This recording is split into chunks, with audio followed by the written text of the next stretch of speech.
Om Jananim Sharadam Devim Ramakrishnam Jagadgurum Pada Padme Tayo Shritva Pranamami Muhurmuhu.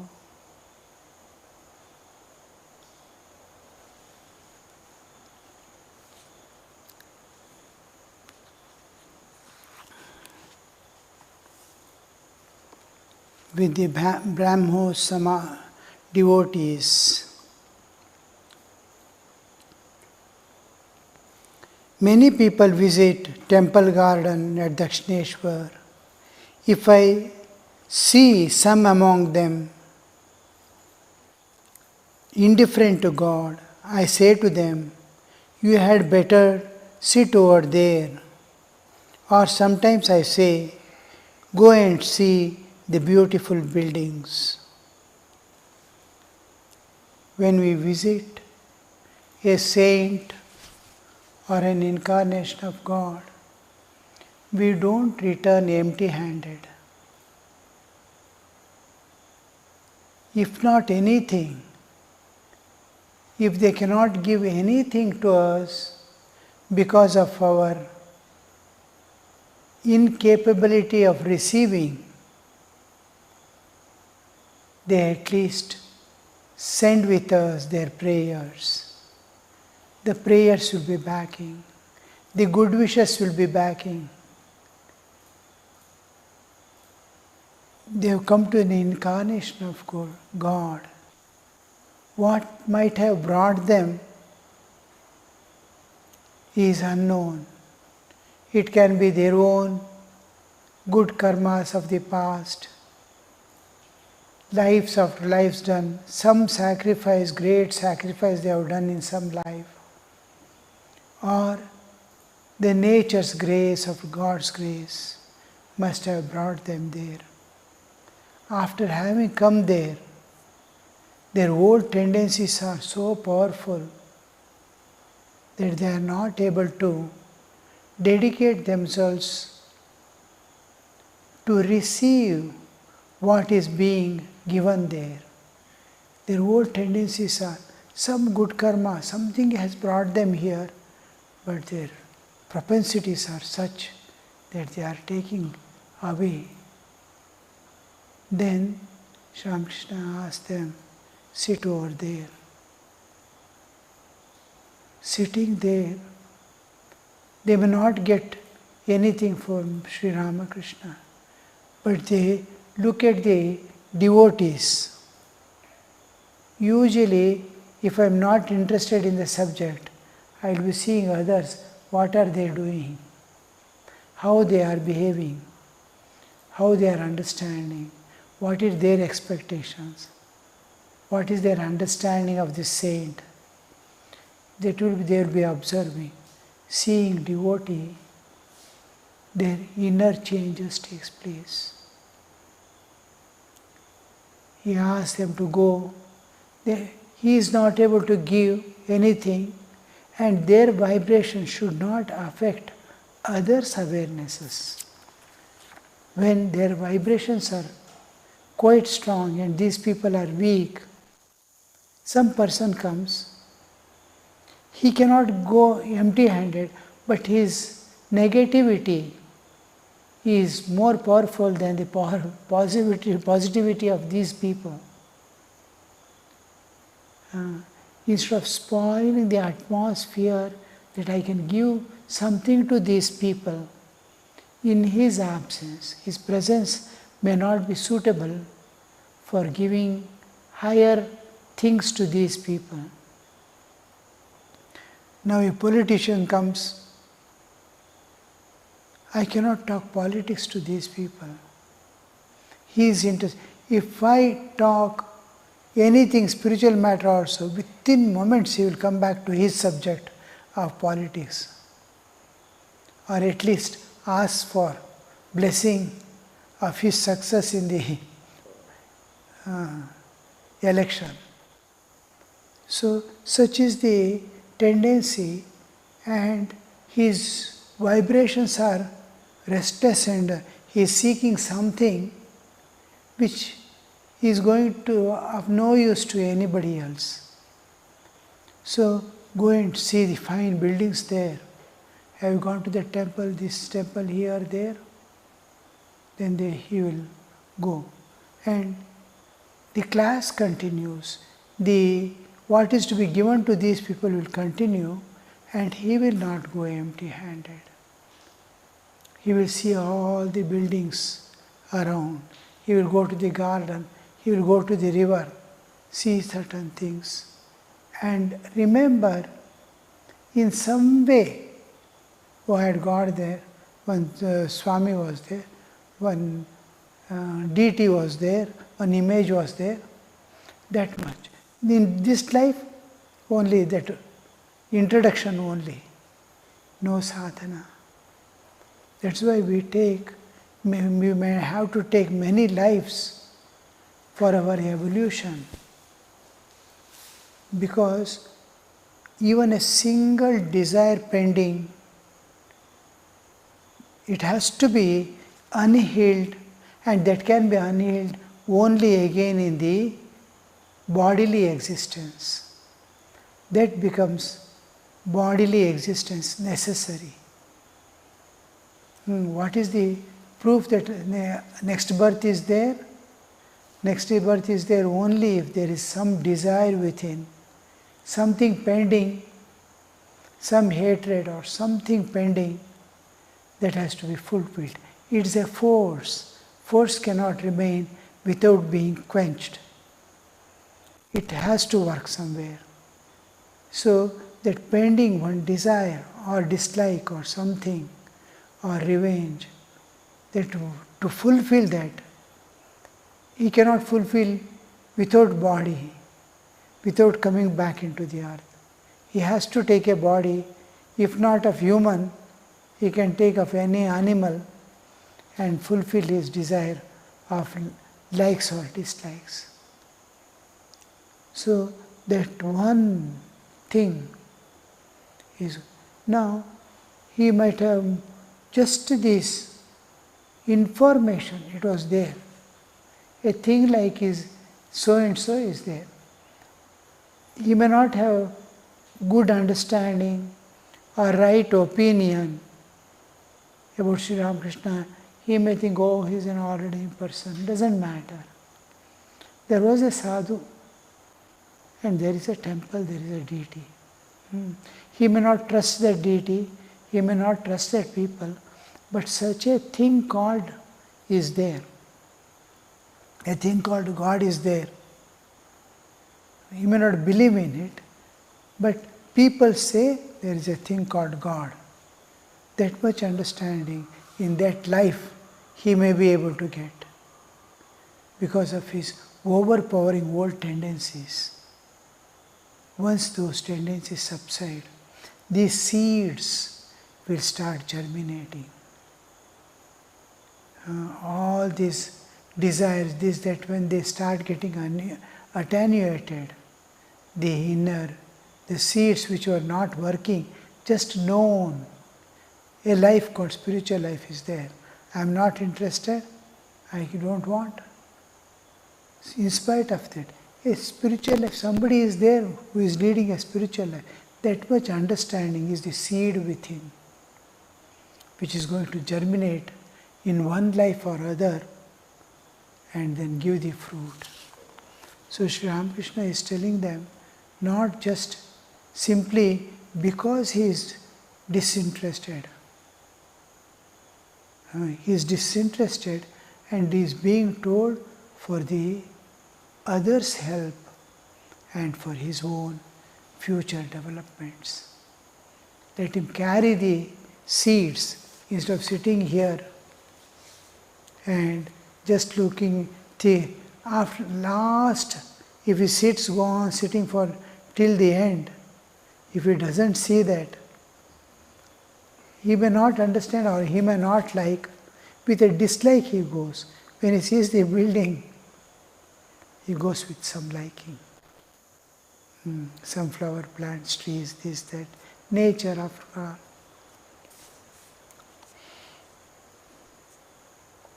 Sometimes I find that devotees of God accompanied by worthless people, their companions are immersed in gross worldliness and do not enjoy spiritual talk at all.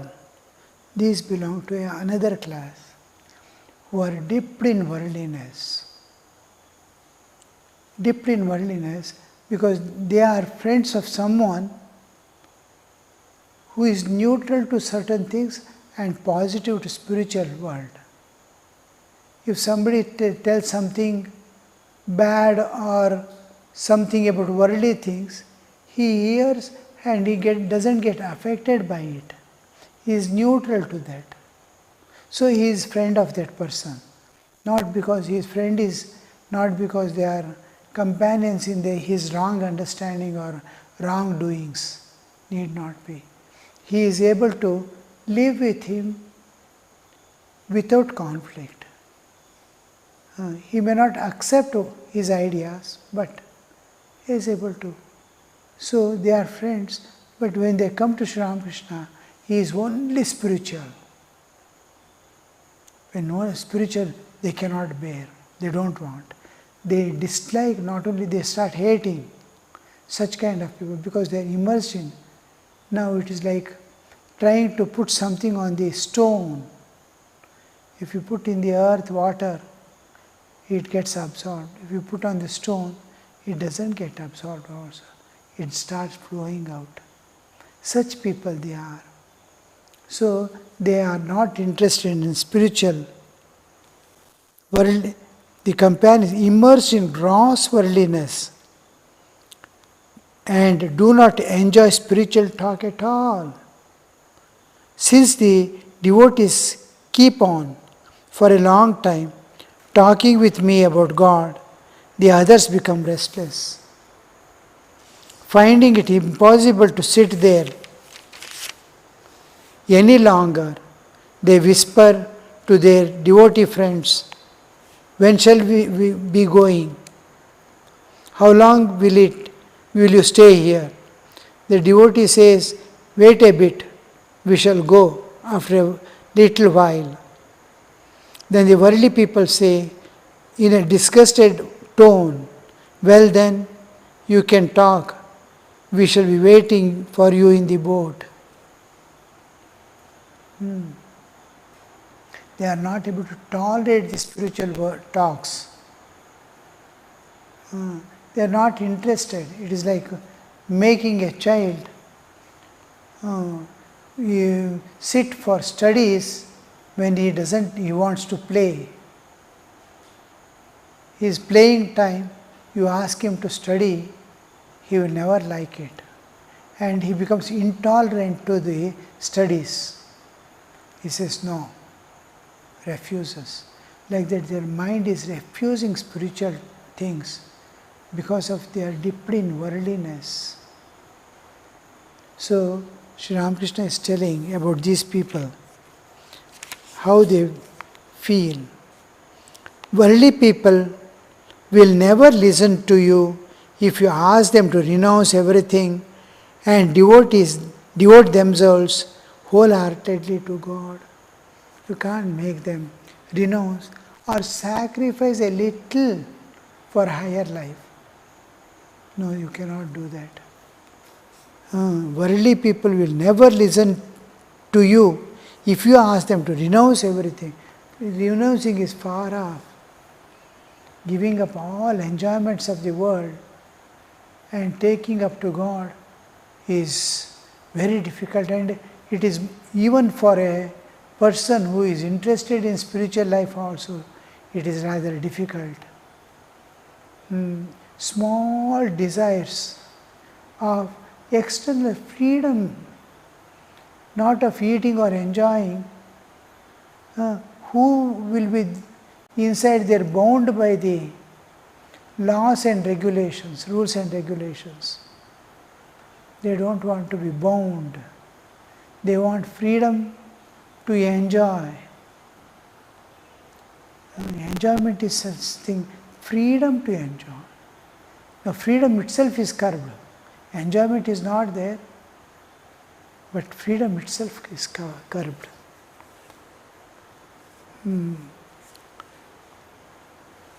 Therefore, Chaitanya and Nihai, after some deliberation, made an arrangement to attract worldly people.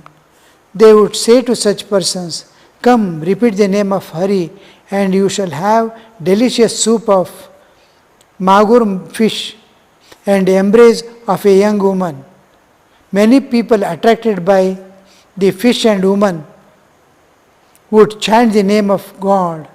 After tasting a little of the nectar of God's hallowed name, they would soon realize the fish by the term fish soup really meant the tears they shed for the love of God, while the young woman signified the earth. Embrace of the woman meant rolling on the ground in rapture of divine love. In ecstatic love, they fall on the ground, unable to bear the pangs with God. They'll be rolling. Tears will be flowing from the eyes. Eyes look like fish. So, fish soup, water is coming out. And rolling on the ground is the embrace of the woman. So, many things we have to cajole by giving these things. In Britishers' time, in India, they wanted to make smoking a common factor. They started new industries of cigarette. Otherwise, Indian is bidi, smoking. So they wanted people to smoke cigarettes. So to make people smoke cigarette, they used to tell those who smoke, they will not get old age. And then thieves will not attack their houses. Those who smoke, and thieves will not attack their houses. Then one more thing is there, they used to tell. Huh? No. Old age will not come. And dogs do not bark at them at night. And everything was, how is this possible? Everybody was charmed. Old age doesn't come means it is something. Then somebody put case on that after a few years. Then in the court, they asked, why are you publishing like this, these false things? He said, no, we have not done any false things. Those who make old age will not come because they die earlier. Old age will not come. Thieves do not come, but the whole night they will be coughing. Thieves, somebody is awake. And dogs do not bark because they have to walk with walking stick. Because they become helpless. So, like that, something you have to give to people to attract their attention, to make them go towards. So, like that, here also Chaitanya Mahaprabhu is making that. But one thing is, we must have that capacity, the unique capacity to awaken the spiritual consciousness. When Chaitanya Mahaprabhu used to go in the streets taking the name of God, people without their knowledge spontaneously would be dancing. Even animals would just stand still and look what is happening. Rapture. Because when we want to give something to people, I must be living that life. Second thing, I must be at a higher level of consciousness. Higher level of consciousness awakens the lower level of consciousness. Suppose somebody is sick, he is suffering from the body, and I am an Advaita in Vedanta. Oh, why are you worrying? You are not body at all. The body suffers, what is it to you? You are Atman. And if you tell, I have read Vedanta, Vedanta says you are not body, you are Atman.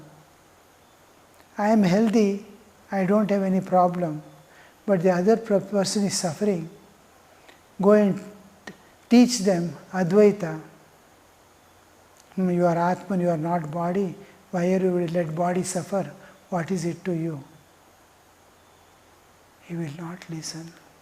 Not only that, he will feel utter disgust for that person who tries to tell.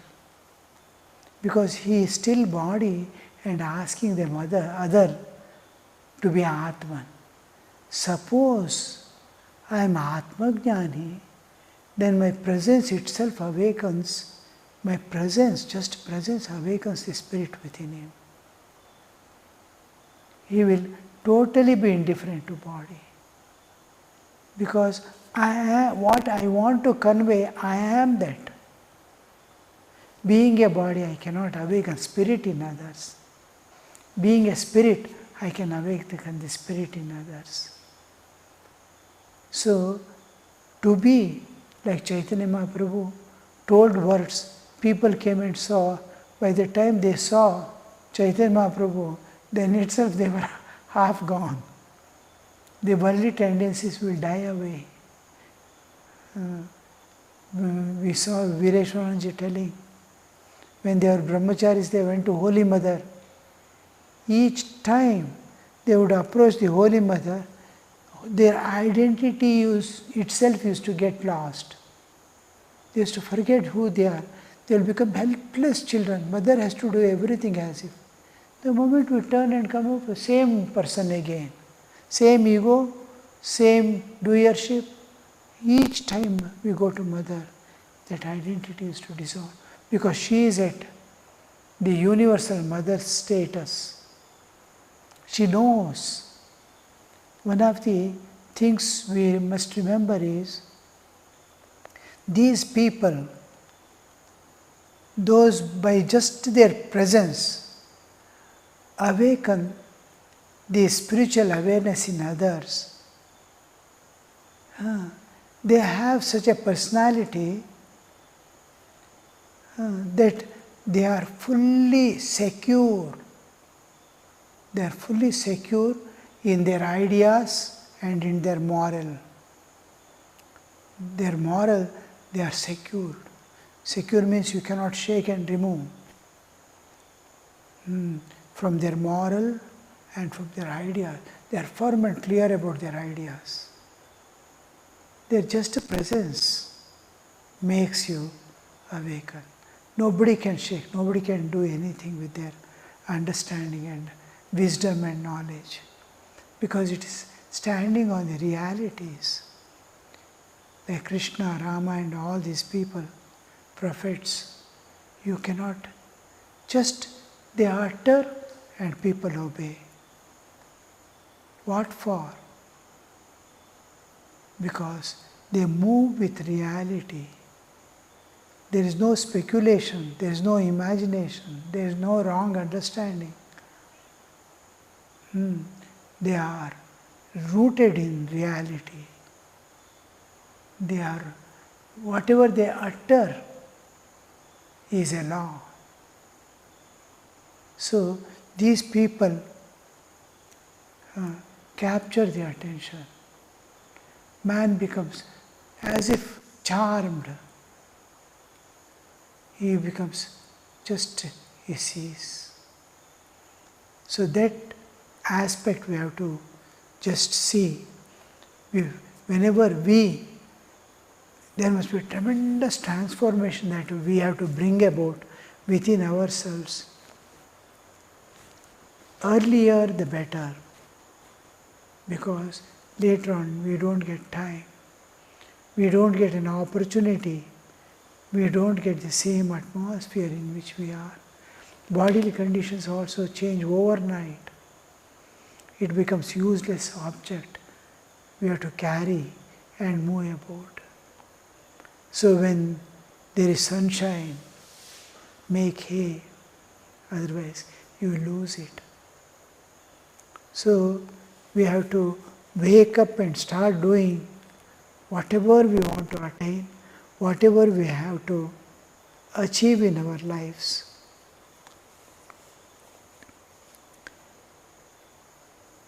Nitai would employ any means to make the people repeat Hari's name. Chaitanya said, name of God has very great sanctity. You see, Nitai would employ any means to make people repeat Hari's name. We have seen small children, mothers want to feed. They refuse. You cannot make them eat. From morning they not take food, but they don't want to eat. Because it is not palatable what mother is giving. They have not yet begun to catch the taste of things. They cannot take. But then mother will carry the child, make something or the other to put the food in his mouth. They will show a crow, show a cow, this, that, something they will show and make him watch and put in the mouth.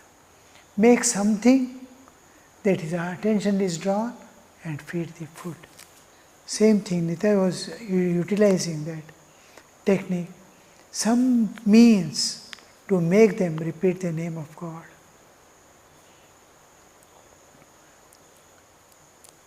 It may not produce an immediate result, but one day or the other it must bear fruit, because it's a seed put. Sometimes seed has fallen over a rock and it cannot germinate. By chance it germinates, it dies away. But one day or the other it will rain and pull the seed down to the earth and sees that the seed is germinated.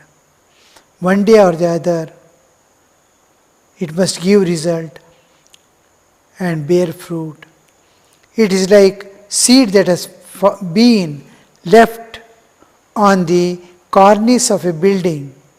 After many days, the house crumbles and the seed falls on the earth, germinates, at last bears fruit. On a building cornice, the seed falls and the whole building, it may take 200 years, 150 years for the house to crumble down. When it crumbles down, it has to reach the earth.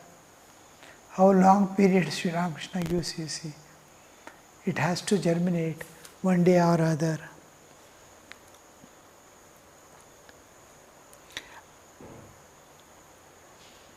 As worldly people are endowed with sattva, rajas and tamas, so also is bhakta characterized by these three gunas, sattva, rajas. There are sattvic bhaktas, rajasic bhaktas and tamasic bhaktas. Worldly people also. There are, in worldliness itself, there are sattvic people who want to enjoy, rajasic people are there to enjoy, tamasic people to enjoy the world. They enjoy in different ways. Suppose sattvic person is there, he may enjoy some reading books or seeing, listening to songs, this, that and all. His world may not be devotional song, maybe some ordinary songs, tunes are sufficient for him to enjoy. Reading some books, he may find enjoyment. So, sattvic people, Rajasic people, enjoyments, you see, eating, drinking, all these Rajasic people, Tamasic people, eating meat, this, that, so many things. How I enjoy the lot of spices, very difficult to bear for a sattvic person to eat spices. That spices this tamasic may enjoy. Rajasic may be in between. So there is variations. So also in bhakta, among bhaktas also, they are sattvic bhaktas, Rajasic and Tamasic. Om Shanti Shanti Shanti Harihi Om Tat Sat Shri Ramakrishna Arpanamastu.